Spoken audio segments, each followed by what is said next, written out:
Leímos al principio del Trino Dios, el Padre, el Hijo, el Espíritu Santo. Tres, dice, son los que dan testimonio en el cielo. Cantemos al Trino Dios en adoración a Él, en espíritu y en verdad. Decimos así: bendito y glorificad a Dios, el Padre del Señor. En Cristo Él nos derramó su eterna bendición. Sin manchas, puros en su luz, nos destinó a ser sus hijos adoptados por la sangre de Jesús. Y a Él, hermanos, te daremos la gloria por tu gracia, bondad y amor. Te daremos la gloria, eres el Salvador.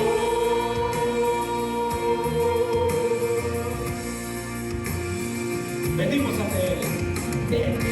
Glorificad a Dios, que en Cristo gracia hará. Lavadas nuestras culpas son, tenemos redención. En Él Dios ya nos reveló su eterna voluntad. Que sea Cristo el Señor, su plan se cumplirá. Te daremos la gloria por tu gracia, bondad y amor. Te daremos la gloria, eres el Salvador.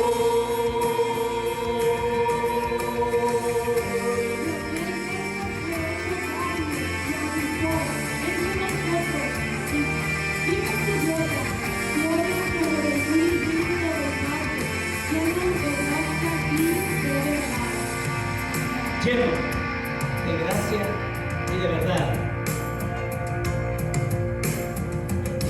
Glorificad a Dios, creyentes del Señor, el sello de su Espíritu por fe tenemos hoy. Él garantiza nuestra fe hasta el día final. Nos uniremos a alabar a nuestro Trino Dios. Y decimos: te daremos la gloria por tu gracia, bondad y amor. Te daremos la gloria, eres el Salvador. Te daremos la gloria por tu gracia, bondad y amor. Te daremos la gloria, eres el Salvador.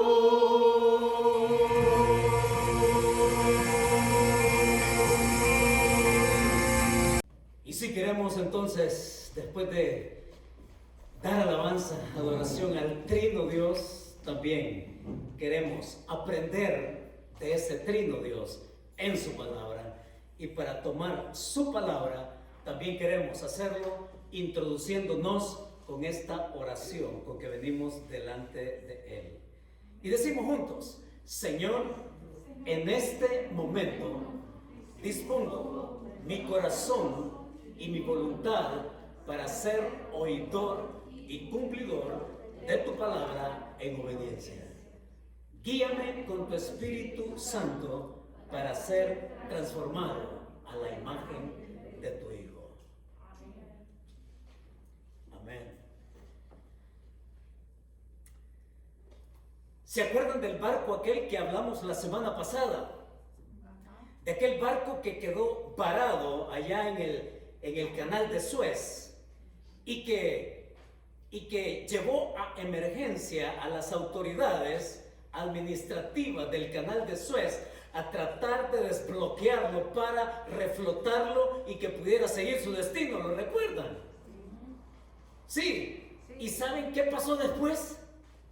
Lo que pasó después, esta misma semana, fue que este mismo barco volvió a quedar varado.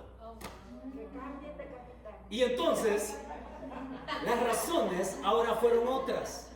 No fue por falla mecánica, no fue por falta de pericia profesional por parte del capitán, no fue por lo que los expertos dijeron en esa primera ocasión, que se debió a un fuerte golpe de viento que lo hizo encallar. No, ahora fue otra cosa.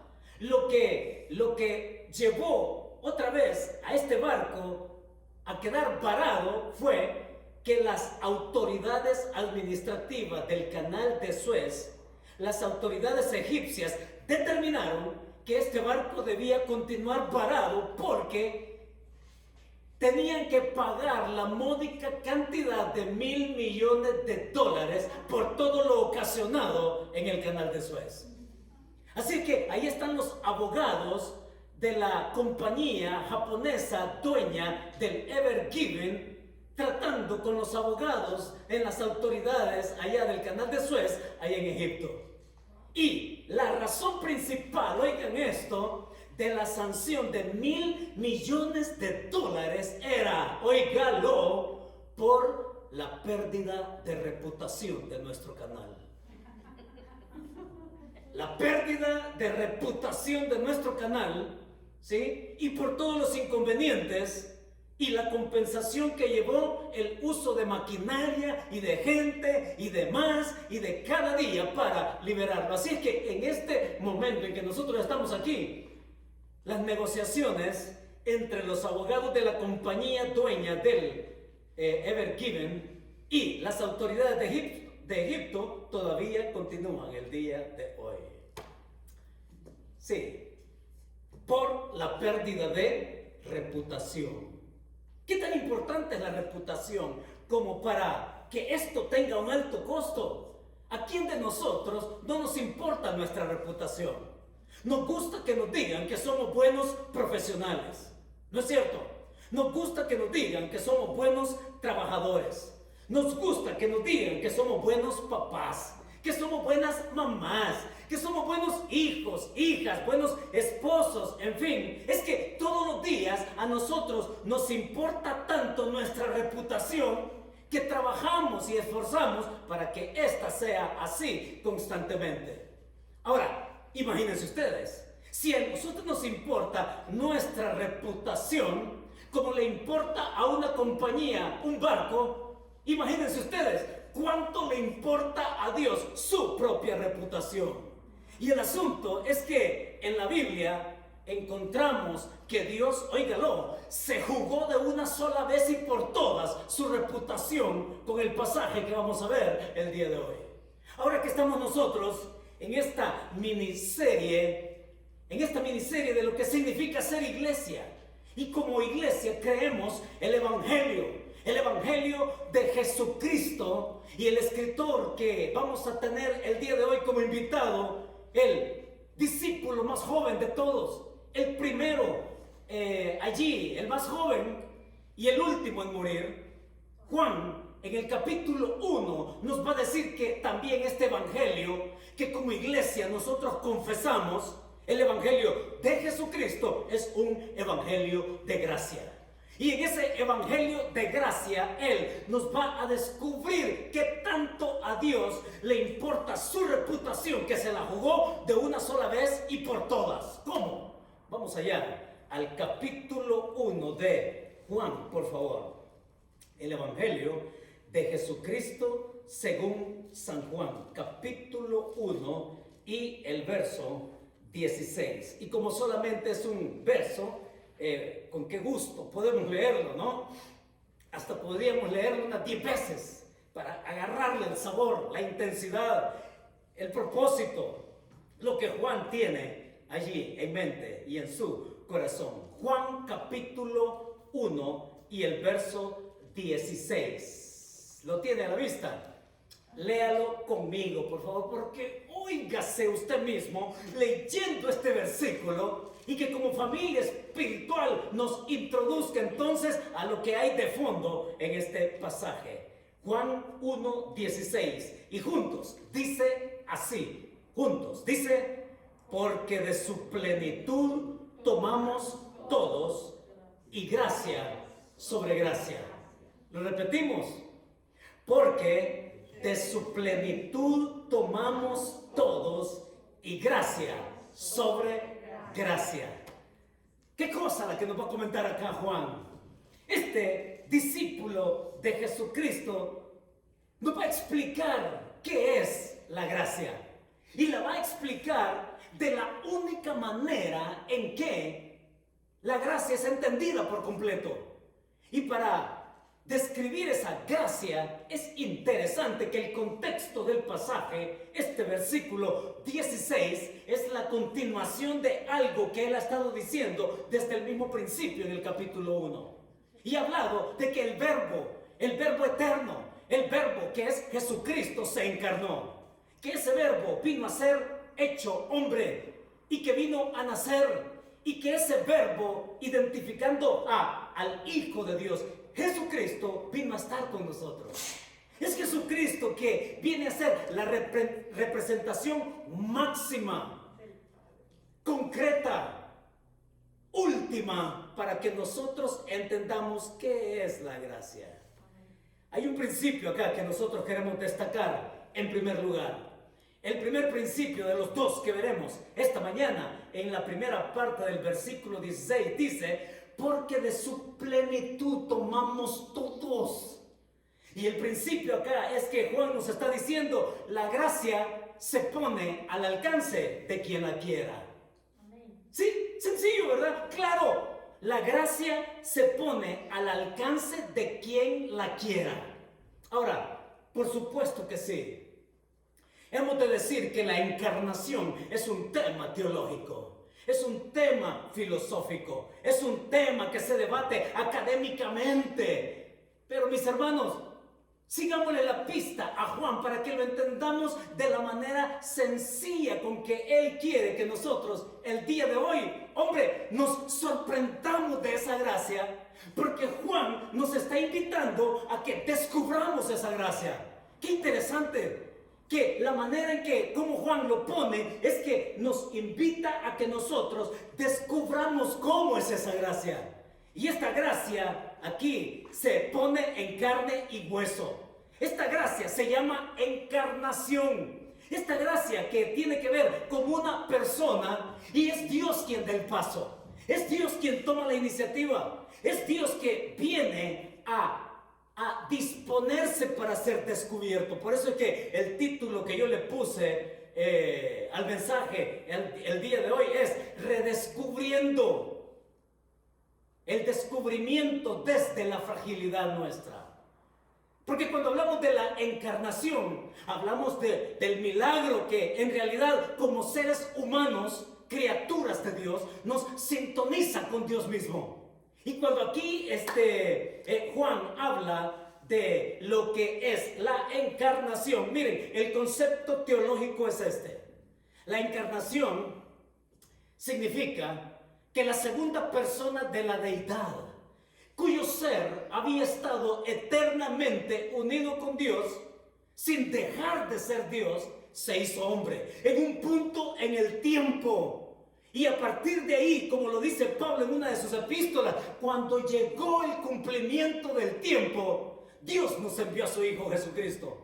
Y cuando venimos a entender lo que significa gracia, es porque el marco de referencia que Juan coloca es precisamente la encarnación, y después, de acuerdo al versículo 17, es la ley. En ese marco de referencia entre encarnación y lo que es la ley de Moisés, él nos pone la explicación de lo que es la gracia. Y cuando venimos nosotros al pasaje de Juan, es para que descubramos que la gracia, mis hermanos, ya no es algo esperado. La gracia no es algo que se dijo, la gracia no es algo que se anticipó. No, ahora la gracia toma un tinte de carne y hueso. Ahora la gracia se puede tocar, se puede oír, se puede relacionar, se ha acercado. Y por eso es que acá Juan desde el principio dice, y aquel verbo fue hecho carne. Y vimos su gloria, gloria como la del unigénito del Padre, lleno de gracia y de verdad. Ahora, mis hermanos, esto es muy distinto porque el hecho de que Cristo se haya encarnado, oiga, es como que si Cristo estuviera frente a una mesa y que estuviera una cantidad de cosas aquí y que Él viniera y que de una sola vez hiciera esto así y decir que lo único que cuenta no es lo que otras religiones tienen de exigencia para que una persona gane algún mérito. ¿Sí? Porque cuando usted observa, examina, lee lo que las religiones tienen para que la persona sea digna de algún mérito para ser salvo. Toda religión le exige a la persona algo. Le exige a la persona cualquier cosa. Y cuando hablamos de Cristo, en su gracia, en su encarnación, Él no va a exigir nada. En el sentido de méritos que pueda tener alguien para que sea digno de Él. No, el evangelio de gracia es una gracia que se entiende, la respuesta es voluntaria, no exigida, no obligada. En ningún momento cuando Dios da a su Hijo, Él nos va a exigir y a imponer, como fue, por ejemplo, las conquistas de nuestros países en la época prehispánica. Cuando leemos la historia de nuestros países, de la conquista española, y que le preguntaban al indígena nuestro, ¿no? Con el cuchillo acá en la garganta, ¿verdad que te querés ser cristiano? Y decía el indio, sí. Bueno, entonces no te matamos. Pero cuando a nuestro indígena, a nuestro hombre criollo, a nuestro nativo criollo, le impusieron eso, oigan, esa no es la gracia. Esa no es la gracia. La gracia no se impone. La gracia no se exige. La gracia no es exigirte aquel mérito tuyo humano. No, la gracia es te la ofrezco. La gracia es te la dispongo. Y la gracia es que yo tenga la oportunidad de aceptarla, de elegirla por mi propia voluntad. Entonces Juan agota esto. Y él dice acá que en el versículo 16, porque de su plenitud tomamos todos. Ahora, la pregunta es, ¿cuánto es esa plenitud? ¿Cuánto equivale esa plenitud? Y siempre la Biblia nos lleva a la respuesta. Por ejemplo, encontramos a Pablo. ¿Recuerdan a Pablo en el capítulo 2, allá en Colosenses? Porque él va a decir que agradó al Padre que en él, en su Hijo, habitase toda plenitud, de tal manera que a través de Jesucristo podemos nosotros tener paz y ser reconciliados con Él. Al Padre le plugo el que su Hijo sea la única respuesta entendible para que el ser humano, en los méritos suyos de Jesucristo, del único, pueda ser salvo. Es el mismo Pablo también allá a los Colosenses que dijo que en él habita corporalmente toda la plenitud de la deidad. Hombre, es que cuando hablamos de Cristo es de no esperar ya más. Es de lo que Juan el Bautista también, por cierto, que es el que intercambia acá con el apóstol lo que está sucediendo en el capítulo 1. Porque es Juan el que dice, he aquí el Cordero de Dios que quita el pecado del mundo. Es Juan el que dice, oigan, arrepiéntanse porque viene el Mesías. Pero a partir de que Cristo aparece y se bautiza, Él ya no va a hablar del que viene. Él va a hablar del que ya está, del que está aquí en carne y hueso, lleno de gracia y de verdad. Mis hermanos, esto es tremendo porque el hecho de que en el versículo 17 habla allí de Moisés y de la ley y que vino a través de Moisés, es que la ley no podía ofrecer gracia. La ley solamente era la sombra de una realidad que iba a ser futura. La ley iba a ser un asomo de lo que estaba escrito de alguien, y que eso que estaba escrito de alguien finalmente vino a ser carne y hueso. ¿Qué más tangible que eso? Así es que encontramos aquí a Juan diciéndonos, porque de su plenitud tomamos todos. Ahora, la pregunta que por 2000 años se la han hecho hasta hoy es, bueno, ¿y para qué el Hijo de Dios se encarnó? ¿Para qué? ¿Por qué? ¿Y para qué? Y más allá de lo que algunos pueden decir académicamente con respecto a la encarnación, yo se lo quiero poner bien simple. Se lo quiero poner bien sencillo para que entendamos hasta dónde Juan quiere que nosotros seamos descubridores constantes de esta gracia, de este evangelio de gracia.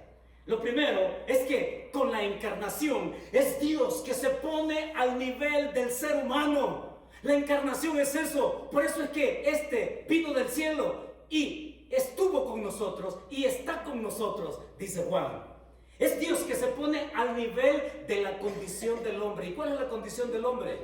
La condición del hombre se llama en 6 letras, pecado.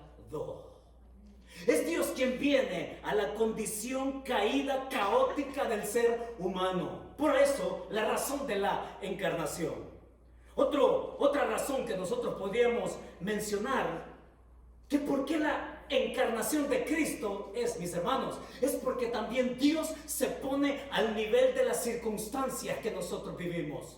Es decir, la realidad que nosotros vivimos, cualquiera que individualmente sea esta, Dios no es un ignorante. Es decir, Dios no pasa por alto. Dios, el hecho de que su Hijo se encarnara fue para ponerse al nivel de nuestras circunstancias y en esas circunstancias Él ser descubierto aún más que es su gracia.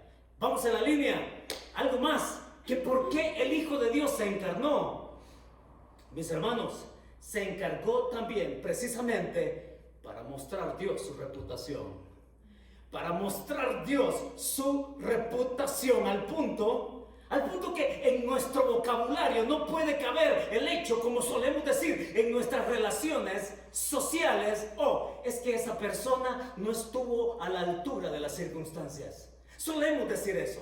Y cuando nos fallan y cuando nos sentimos insatisfechos, es algo que repetidamente en algunas ocasiones hemos sabido decir. Es que no estuvo al nivel de las circunstancias. No, Dios no es así.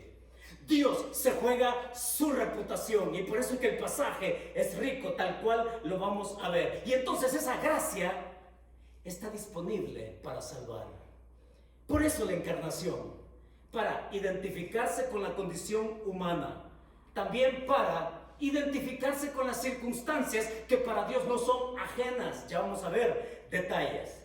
Para poner en juego de una vez por todas su reputación y que nadie puede desmentir. Nadie puede desmentir esa reputación de Dios. Él va a seguir siendo Dios. Y oigan, desde lo que se dijo desde la ley hasta el momento en que Jesucristo aparece, se habló de Él, de que iba a nacer de una virgen, su nacimiento, su vida, su muerte, su resurrección, y hasta el momento de Cristo todo aquello se cumple, y a partir de Cristo en adelante lo que falta por cumplirse, Dios sigue, jugándose su reputación. Nosotros podríamos tener algo como conclusión a este momento en que decir, bueno, si ya se ha cumplido hasta Cristo todo lo que se dijo de Él, ¿qué podríamos esperar del resto?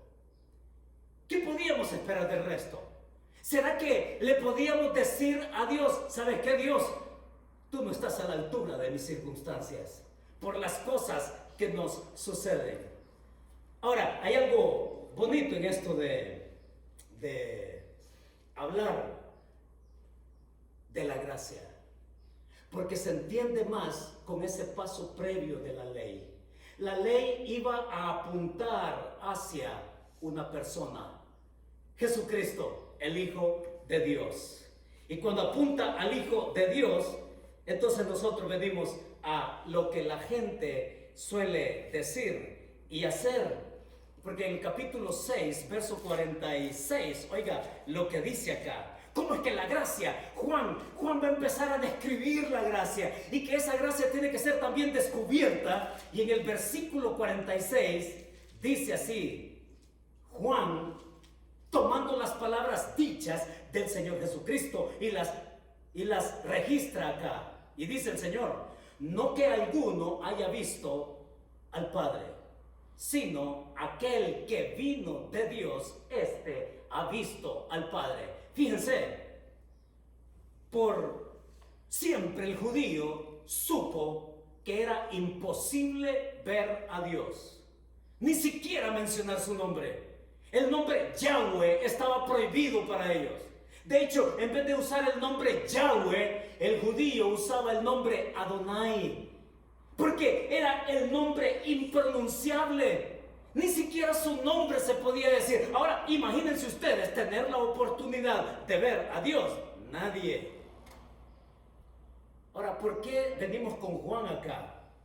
Y dice que a Dios nadie le ha visto. El único que ha osado ver a Dios cara a cara en su deidad es el propio Hijo.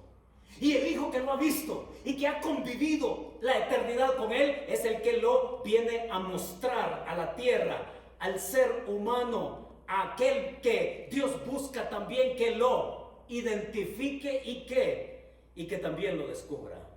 Así que, mis hermanos, cuando venimos a este asunto de la encarnación, hay una cosa en este momento que debemos de tener claro. La encarnación es la muestra y es la solución, única solución de gracia para tratar con el pecado. Al final de cuentas, todo tiene que ver con que esa gracia se dispone para ser salvo. La gracia es para salvar. Y aquí vienen las cosas que como seres humanos nos delatan. Porque saben que como seres humanos muchas veces queremos tratar con el problema del pecado de la manera con que tratamos otro tipo de problemas. Y se lo voy a demostrar con este ejemplo. ¿Cómo trata usted con sus problemas? Cualquiera que usted me quiera mencionar. Financieros, que le van a quitar la casa, que le van a embargar el carro, que cualquier cosa que me mencione, dígame, ¿cómo lo enfrenta? Le voy a decir cuál es la tendencia natural de cómo enfrentamos los problemas. Problemas materiales, problemas familiares, problemas de salud, problemas financieros, cualquier clase de problema. ¿Sabe cuál es la tendencia? Se lo quiero demostrar de 3 maneras. Y dígame usted con cuál se identifica, con una, con 2 o con las 3. Yo me he identificado con más de algunas, ¿sabe? Le anticipo. Pero se lo ilustro de esta manera. Supongamos que este atril es el problema. ¿Sabe qué hace la gente? Lo que hace la gente cuando ve el problema, lo que hace es esto, miren. Está el problema acá, en mi camino, y lo que hago es bordear el problema. Evito el problema y continúo de largo y pienso que el problema ha desaparecido. No es cierto. Usted camina, pero el problema queda intacto, con la posibilidad de que se lo encuentre más adelante, peor. Esa es una tendencia.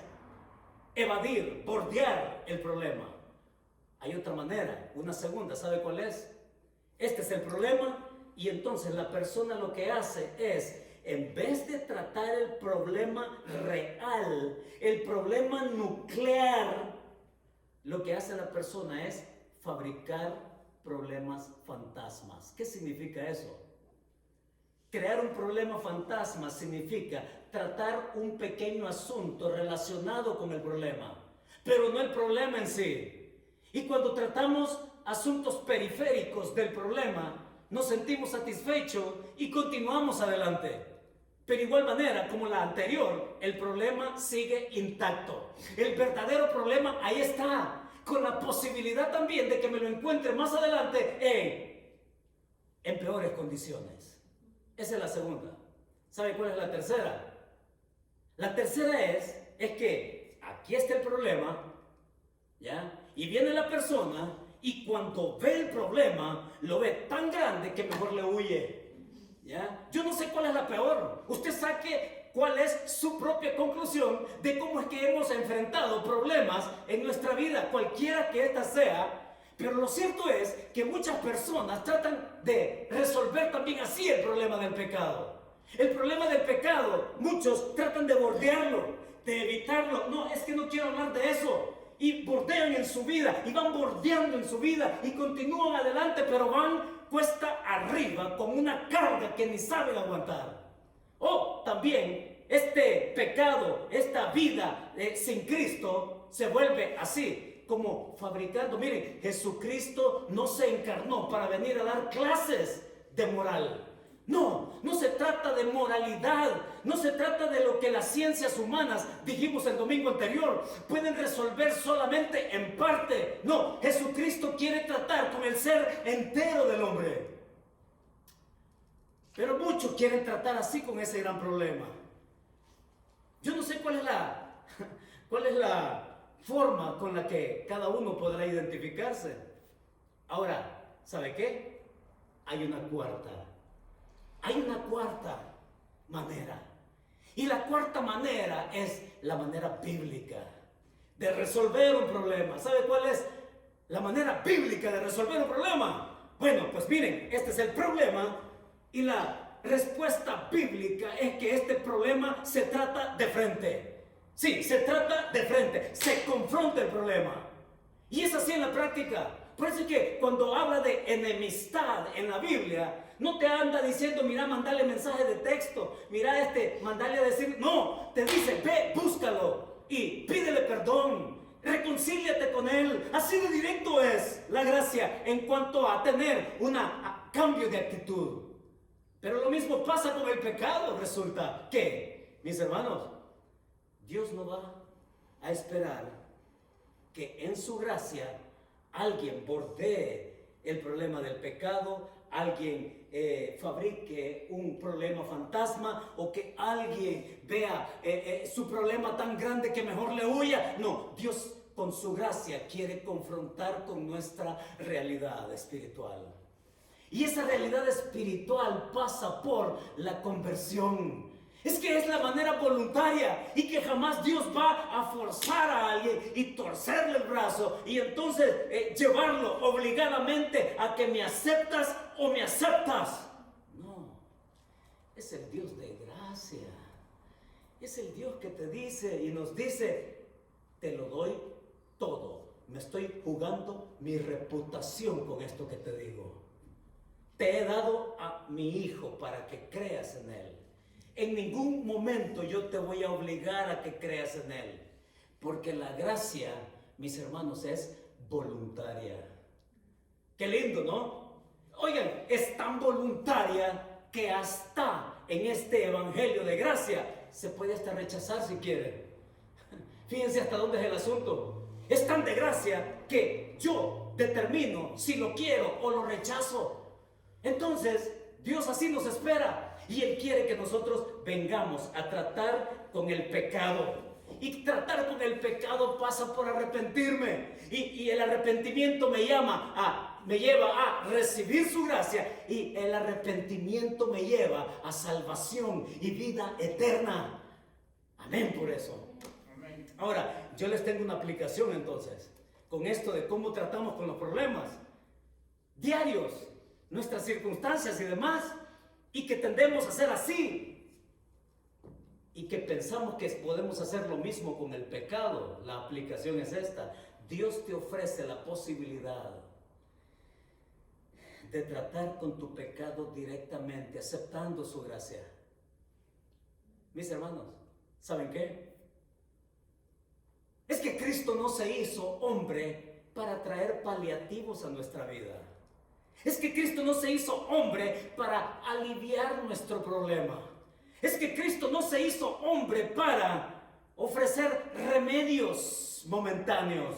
No, Cristo se encarnó y se cumplió en Él todas las profecías dichas acerca de Él, y que en carne y hueso Dios nos trae su gracia, porque es la única manera que como seres humanos podemos tratar con el verdadero problema que se llama pecado. Entonces, directamente aceptando esa gracia, diciéndole, sí, Señor. Ahora hay algo más en el versículo 16. Y en ese versículo 16, en su segunda parte, dice,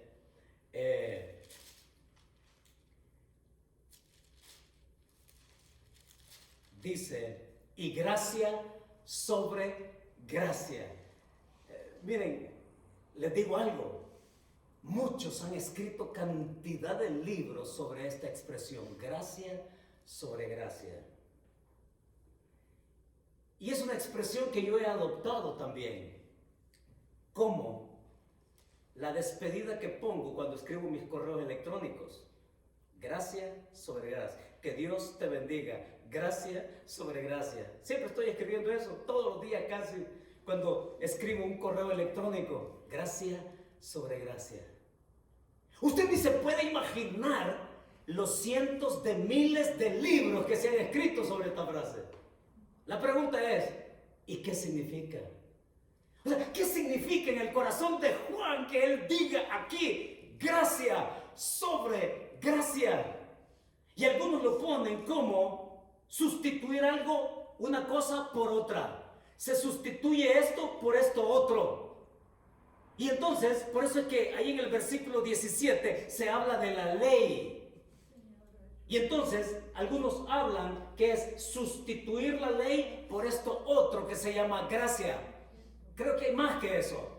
Porque cuando hablamos de gracia en el corazón de Juan y de todo lo que él explica, y ya vamos a ver ejemplos bien directos y que se relaciona con nuestra realidad, mis hermanos, la gracia aquí tiene que ver con que al conocer a Jesucristo como el enviado de Dios para resolver mi problema de pecado y que yo acepto esa gracia, entonces yo tengo la oportunidad, oiga, no solamente de entender la gracia de que soy pecador y que puedo arrepentirme y obtener vida eterna y el perdón de mis pecados, no solamente se trata de ese instante en que cambia la historia personal de cada uno. Se trata en el corazón de Juan que una vez yo conozco esta gracia, entonces yo puedo continuar descubriendo qué es la gracia. ¿Sí me explico? Entonces aquí cuando Juan dice, y gracia sobre gracia. Mis hermanos, ¿cuál es el principio? ¿Cuál es el segundo principio acá? El segundo principio que les propongo es este. La gracia nos es dada en nuestra fragilidad. Sí, le voy a decir algo, hermano. Usted va a decir, sí, pero eso ya lo dijo una vez. Sí, y se lo voy a decir tantas veces yo pueda. Porque ser cristiano o recibir esa gracia no significa que usted y yo estemos exentos de problemas. No significa que vamos a ser inmunes al sufrimiento o a las crisis. No, no significa eso. Conocer a Cristo no significa eso. Significa que en mis circunstancias, y por eso dijimos, ¿no?, que el Verbo se hizo carne, no solamente para identificarse con la condición de pecado del ser humano. Es que Cristo se hizo hombre también para vivir conmigo a ras de piso, para vivir conmigo en mis circunstancias, para vivir conmigo en mis realidades. Y entonces, mis hermanos, no se limita solamente a ser salvo. Se limita a vivir con Cristo y que en ningún momento equivale a decir de que le somos indiferentes a Dios. Estamos hablando de realidades. Estamos hablando de experiencias duras. Estamos hablando de que podemos descubrir más esa gracia de Cristo en nuestra vida. Entonces, oigan, se los quiero llevar así, porque Juan es un especialista en hablar acerca del tema del agua acá en su evangelio. Habla del agua y va a referirse al agua en el capítulo 3 cuando habla con Nicodemo, aquel hombre religioso, metido y sumido en una religión, y que Cristo le dice, te es necesario nacer del agua y del Espíritu. Y luego va a hacer referencia al agua otra vez cuando Cristo está allá en el pozo de Jacob en el capítulo 4 con aquella mujer samaritana. Y así va a continuar cuando le dice a alguien, ve y lávate. Cuando le dice a otro, mira, es que si tú crees, entonces de tu interior pueden correr ríos de agua viva. Mis hermanos, cuando hablamos del agua, estamos hablando de algo que nos es a todos necesario para la vida biológica, ¿cierto? ¿Cuántas veces toma usted agua al día? pues se nos recomienda que tomemos unos 5 galones diarios.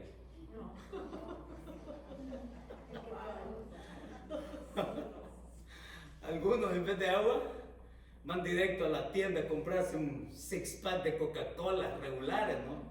Y meterle azúcar al cuerpo. Oigan, ¿por qué Juan tiene que insistir? Y oigan, esto es lo interesante, que Juan va a ser recurrente desde el capítulo 3 hasta el final con el tema del agua. Porque el agua se relaciona con la vida física. Porque el agua tiene que ver con algo que es vital para mí. Porque si yo no tomo agua, entonces me voy a morir. Él habla aquí, y quiero que vayamos, de todos los pasajes que hacen alusión a ello, al capítulo 4, donde precisamente se habla de esa mujer, para hacernos fácil la comprensión de lo que significa aquí la gracia de Dios en la conversación de Cristo con aquella mujer allá en el capítulo 4 de Juan. Una mujer samaritana. ¿Qué estaba pasando allá en el capítulo 4? Dice que Cristo había estado en Judea. Y cuando vio oposición, y no es que saliera huyendo, no, es que le indignó tanta incredulidad ahí en Judea, en Jerusalén, que dice que él retorna a Galilea. Y en el retorno de Judea a Galilea, entonces dice el pasaje que le era necesario pasar por Samaria. Se detiene en Samaria. Era el camino corto, y los judíos típicamente lo que hacían cuando viajaban de sur a norte es que tomaban el camino más largo para evitar precisamente pasar por Samaria. Pero no, el pasaje dice que a Cristo le era necesario pasar por ahí. Y precisamente así lo hizo. Llega al pozo de Jacob, y note cómo los contrastes se van aquí ampliando, porque va a hablar de un pozo que es milenario. El pozo de Jacob, aquel lugar donde Jacob tuvo un encuentro con Dios, y que ahí hubo un pozo, se abrió ese pozo, y que en ese pozo la gente podía tener vida física, es decir, ahí podían sacar agua para su vida biológica.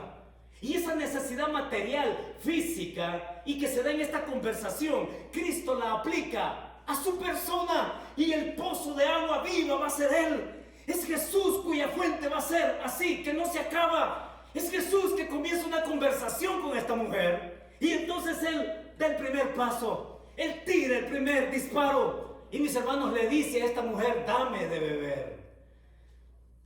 Y esta mujer se extraña. Se extraña porque le dice: ¿cómo tú, siendo judío, me pides a mí agua, que soy samaritana? Fíjese cómo son las cosas aquí. No solamente era el hecho de, primero, ser mujer. Segundo, ser samaritana. Tercero, es que esta mujer, por la hora que dice a la que iba, era una mujer de una reputación dudosa, y que precisamente iba a la peor hora de ir al pozo, porque así no podía ser censurada por el resto. Y esta mujer allí, en su ir y venir diario, lo que no le podía satisfacer, por eso es que tenía que ir repetidamente al pozo que le daba agua física y que le daba vida física. Y en la conversación es Jesús, y ella le dice, pero no tiene con qué sacarla, porque se suponía que un forastero siempre andaba con algo con lo cual podía auxiliarse para obtener agua de algún lugar. No tienes con qué sacarla. Es que, le dice él, si tú supieras del agua que yo soy capaz de dar, tú me pedirías. Y empieza la conversación, y esta mujer le hace tres preguntas. Tres preguntas, mis hermanos, que tienen una fuente. Y la fuente es que Jesús, como el pozo de vida, de agua viva, Él provoca sed en esta mujer. Y le provoca sed, al punto que en un momento de la conversación dice y lo reconoce como Señor, y lo trata con respeto, porque este judío, sí, se va a meter en su vida tan profundamente, oiga, que la va a empezar a descubrir. Y es Jesús que al descubrirla no es para humillarla, sino para provocarle sed, pero sed real, sed de una vida eterna, una vida espiritual. Y esta mujer en la conversación le dice: me parece que tú eres profeta. Y poco a poco Jesús se va metiendo en la vida de esta mujer y no le queda más opción que rendirse ante él. Y Jesús le dice, llama a tu marido. Y ya saben, ¿no? Ella le dice, no tengo marido. Bien has dicho, porque 5 maridos has tenido y vas por el 6º, y el que tienes ahora no es tu marido, y contando. Y esta mujer trata de desviar la conversación, y es que nuestros padres nos decían que en este monte, etcétera. ¿Y saben qué? No llega, no se extiende más el tiempo, y Jesús la acorrala con su gracia. Es Jesús provocándole sed. Mis hermanos, ¿por qué tenemos que hablar de esto? Porque muchas veces nosotros pensamos que la gracia tiene que ver con que me arrepiento, soy salvo, Dios perdona mis pecados y que ya no más tiene nada que ver conmigo. Dios tiene que ver tanto con nosotros que Él procura también constantemente provocar nuestra sed, que descubramos aún más que es su gracia. Y aquí esta mujer entonces llega y oigan, fue tal el gozo de que el Señor le dice, después de que la oye decir a ella, sí, el Mesías va a venir y que un día entonces nosotros lo vamos a adorar.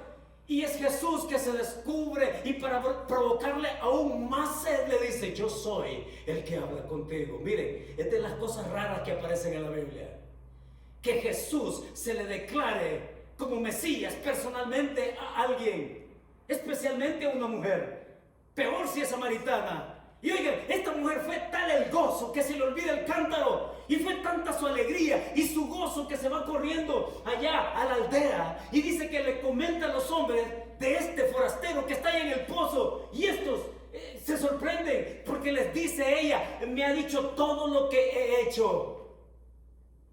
Estos vienen, se encuentran con él. Y entonces estos al final de encontrarse con la cercanía del Mesías, le dicen a ella, ahora creemos ya no solo por tu palabra, sino porque lo hemos visto, lo hemos oído, lo hemos tocado. ¿Y saben qué es lo chistoso? Miren hermanos, lo gracioso aquí es que a estos se les olvidó que eran samaritanos, despreciados, odiados por los judíos, así, marginados. Se les olvidó que ellos eran samaritanos. Y a esto se les olvidó que este forastero, sudoroso, polvoriento, era judío. Se les olvidó todo eso. Es Jesús que provoca una sed insaciable cuando Él quiere mostrar su gracia. ¿Saben? Es que Dios tiene sed de mi alma. Mis hermanos, Dios tiene sed de tu espíritu, de nuestra alma. Él tiene sed de nuestra confianza, Él tiene sed de nuestra fe. Y cuando venimos a este pasaje es porque en ningún momento Juan está diciendo que el asunto de la gracia tiene que ver solamente con ser salvos. Es que Jesucristo está a ras de piso acá en nuestras circunstancias para sufrir con nosotros, para llorar con nosotros, para alegrarse con nosotros. Y la crisis por la cual estuviéramos pasando en este momento, oigan, la crisis por la que pudiésemos estar pasando en este momento, yo no sé cómo le podría llamar a usted, pero son realidades que muchas veces, mis hermanos, quizás nos hacen llorar en secreto allá en la noche, ¿ya? Quizás no nos contenemos, porque son crisis que nos rompen por dentro. No es una explosión, es una implosión, y que por dentro nos desgarra y nos hace pedazos, y que nos vemos sumidos en una soledad. Y que es la crisis en este momento. Piénsela, porque yo le quiero hablar cómo es que se descubre aún más la crisis. Déjenme hablarles de Marisela. Y saben que les conté de Marisela hace unos 2-3 meses. Porque de pronto, como le sucede a tantos de nosotros, ella es tan igual a nosotros en nuestra condición humana, en nuestra fragilidad, que de pronto ella con los síntomas que estaba sintiendo, ¿lo recuerdan? Que de pronto un cáncer categoría 4 en su organismo. y que tenía comprometido su estómago y sus pulmones, y que todos los pronósticos estaban en su contra, y que en palabras de ella, de su esposo y de toda la familia, los confinó a una angustia como la podíamos tener cualquiera de nosotros, de aquello de llorar, de no parar de llorar, de sentir la aflicción en carne viva, y que Dios respondió su gracia, y que los exámenes fueron apareciendo negativos cuando se los hacían, y que ese primer tiempo de crisis y de ansiedad y de temores y de todo lo que podríamos sumarle, oigan, Dios mostró tanto su gracia en ella que podríamos decir que ya todo había pasado. Y esta semana recibí un mensaje de ella y yo le dije que se los iba a leer a ustedes aquí. Dice: hola pastor, Dios les bendiga. Les escribo para ponerlos al día con las noticias de mi salud. Me tomaron nuevos exámenes y en el TAC de pelvis hay una nueva masa. Me van a operar el 3 de mayo, ya cerca. Mis pulmones y abdomen están limpios, gloria a Dios. El Señor ha puesto tanta gente maravillosa que ha hecho esta programación de cirugía en tiempo récord. Ya están las evaluaciones preoperatorias y todos mis exámenes están bien. Así que seguimos confiando en el Señor, depositando mi vida en sus manos y confiando en que Él siempre hace lo mejor para nosotros. Muchas bendiciones. Y saben que cuando leo a Marisela, es que ella debería estar aquí hablándonos ahora, no yo. Porque al igual que ella, dígame cuántas veces usted se ha sentido tan frágil, pero tan frágil que no haya que hacer. ¿Cuántas veces nos hemos sentido emocionalmente frágiles, en nuestra salud quebrantada, haciéndonos pedazos por dentro? Y cuando nosotros estamos en esas condiciones, como que se nos nubla que Dios es Dios y que está a ras de piso con nosotros. Mis hermanos, cuando yo leo a Marisela, yo la leo como una mujer llena de paz, de fortaleza, de confianza. Una mujer que ha sabido descubrir y descubrir aún más la gracia de Dios en sus circunstancias duras. Y cuando venimos a ver esto, mis hermanos, entonces, ¿cómo la veo yo a ella? Es una mujer, oigan, que está así, con sus afluentes, ríos de agua viva corriendo. Es de lo que habló Juan en el capítulo 7. Yo se lo leo, oiga lo que dice Juan capítulo 7. Si alguno tiene sed, venga a mí y beba. Esto lo dijo Cristo. El que cree en mí, como dice la Escritura, de su interior correrán ríos de agua viva.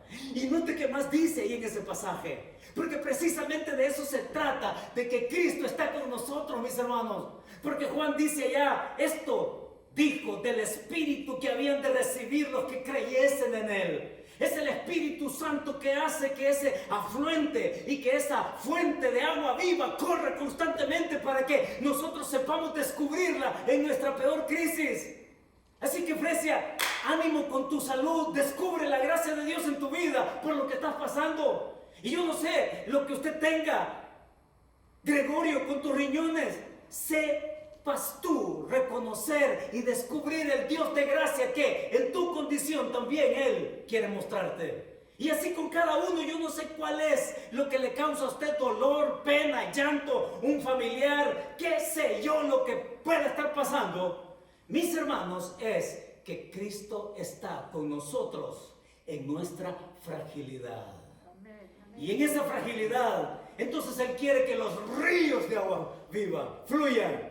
No se trata de la vida física, la bio. No, Juan habla de la zoe, de la vida espiritual, de la vida que se puede tener en Cristo y que diariamente Él quiere saciar. Ahora, venimos a la pregunta: ¿qué situación te hace estar en conflicto con tu fe en este momento? ¿Qué es? ¿Qué es lo que te hace estar en conflicto con tu fe? Y Dios tiene sed de ti. Tiene sed de tu confianza. Tiene sed de tu fe. Tiene sed de tu creer en Él. Tiene sed de que camines con Él. Y por eso es que Dios sigue mostrando su gracia a cada uno. Y es por esto, hermano. Dios sigue mostrando su gracia a cada uno porque Él se entiende como que nosotros somos su prioridad. Y es por eso que el Hijo se encarnó. Y es por eso que en el Hijo nosotros podemos tener gracia sobre gracia. Y gracia sobre gracia. Porque Él quiere hijos sedientos que sepamos redescubrir su gracia y comprobar aún más su reputación. Sí, está en juego la reputación de Dios, ¿no? Y mis hermanos, esta es la verdad con que nos vamos a casa. La verdad que nos llevamos a casa es esta: en nuestra fragilidad, es en nuestra fragilidad, somos prioridad para Dios y descubrir aún más su gracia. Así que, hermanos, en nuestra fragilidad somos prioridad para Dios y descubrir aún más su gracia. Así lo dijo Pablo: bástate mi gracia, porque mi poder se perfecciona en la debilidad. Vamos a orar. Padre, muchas gracias por darnos los tesoros y las riquezas de tu palabra. Gracias, Señor, porque caminas con nosotros. Caminas en nuestras propias circunstancias. Y tu reputación, Señor, te vale tanto que hasta ahora ninguno de nosotros aquí puede decir que tú no has estado a la altura de nuestras necesidades. Porque las has llenado todas, Señor. Empezando por nuestros pecados. Señor, tú estás al tanto, somos tu prioridad, somos tus hijos. Y en cada circunstancia, Padre, en este momento yo oro para que sepamos también tener sed de ti, tanto como tú la tienes de nosotros. Que sepamos tener sed de ti, Señor, de tu poder y de tu gracia, descubriéndola, comprobándola, nunca desmintiéndola, Señor, y poder así sorprendernos del Dios que está con nosotros todos los días, el que se encarnó para acompañarnos y llevarnos por una travesía difícil, dura, sufrida, pero, Señor, en confianza. Oro, Padre, que tú tomes la situación que cada uno en este momento pueda tener. Yo les invito, mis hermanos, a que hagan un viaje interno allá a su corazón.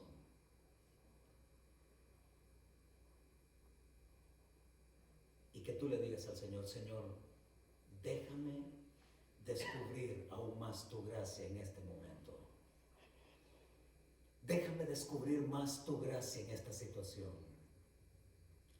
Y cualquiera que ésta sea, Padre, en el nombre de Jesús, que tú sepas glorificar tu propósito en la vida de mis hermanos. Muchas gracias por caminar con nosotros.